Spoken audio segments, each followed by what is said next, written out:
মালয়েশিয়াতে অবস্থানকৃত বাংলাদেশ হাই কমিশনের ফেসবুক পেজে আজকে একটা বিজ্ঞাপন দিচ্ছে। এই যে দেখেন বিজ্ঞাপনটা, তারা এখানে লিখছে যে মালয়েশিয়াতে শ্রমিক আনবে বাংলাদেশ থেকে, সেই শ্রমিকগুলো হবে যে প্ল্যান্টেশন ভিসার শ্রমিক, অর্থাৎ আপনি এখানে এসে ফার্ম অয়েল বাগানে কাজ করতে পারবেন। হ্যাঁ, এই ধরনের একটা বিজ্ঞাপন দিছে। এই বিজ্ঞাপনটা দেখে বাংলাদেশ থেকে আমার এক ভাই আমার সাথে ফোন করে গরম হয়ে গেছে। কেন গরম হয়ে গেছে?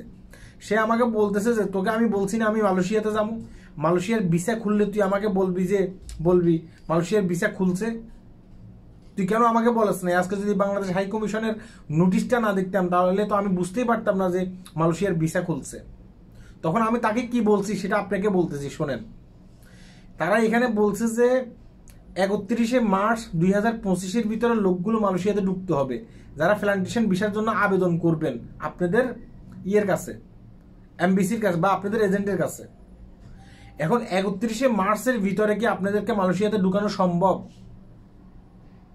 আপনারা পুরনো মানে অতীতের কথা কি জানেন না? জানেন তো, তাই না? অতীতে অনেকগুলো শ্রমিক মালয়েশিয়াতে আসতে চাইও কিন্তু আসতে পারে নাই, সময়ের ভিতরে কিন্তু মালয়েশিয়াতে তারা ঢুকতে পারে নাই। কিসের কারণে? বাংলাদেশে থাকা এজেন্সিগুলোর কারণে। এখন এই যে এখানে 1 মাসের ভিতরে সময় বেঁধে দিয়েছে, আজকে মনে কত 4 তারিখ না 5 তারিখ না 6 তারিখ, আজকে আর মাত্র কয়দিন, 24 দিন। 24 দিনের ভিতরে কি আপনাদের ওই এজেন্টগুলো হ্যাঁ আপনাদেরকে মালয়েশিয়াতে ঢুকাতে পারবে? মানে যে এমবিসি থেকে আপনি আসবেন সেই এমবিসি গুলো আপনাকে মালয়েশিয়াতে ঢুকাতে পারবে? নাও পারে, তাই না? তাই আমি আমার ওই ভাইকে বলছি যে তুই টাকা পয়সা জমা দিস নাই, ভালো কথা, টাকা পয়সা জমা দিস না। কেন জমা দিস না? কারণ তোকে 31শে মার্চের ভিতরে কি মালয়েশিয়াতে ঢুকাইতে পারবে তোর এজেন্ট? কোনো গ্যারান্টি আছে? সে বলছে না, কোনো গ্যারান্টি নেই। আমি বলছি যে এই কারণে আমি তোকে বলি নাই, যদি সময় একটু মানে বাড়তি হইতো, 2 থেকে 2.5 মাস সময় হইতো বা 3 মাস সময় হইতো, তখন আমি তোকে বলতাম যে টাকা পয়সা জমা দে।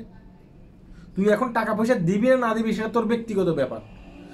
আমি যদি বলি যে তুই টাকা পয়সা জমা দে, তুই টাকা পয়সা জমা দিয়ে ফেললি, পরবর্তীতে 31শে মার্চের ভিতরে তুই মালয়েশিয়াতে ঢুকতে পারলি না, বিজ্ঞাপনে বলছে যে 31শে মার্চের ভিতরে মালয়েশিয়াতে ঢুকতে হবে, তুই ঢুকতে পারলি না, পরবর্তীতে তোর অবস্থা তো ওই যে আপনার আজকে 2024 সালের মতো হবে।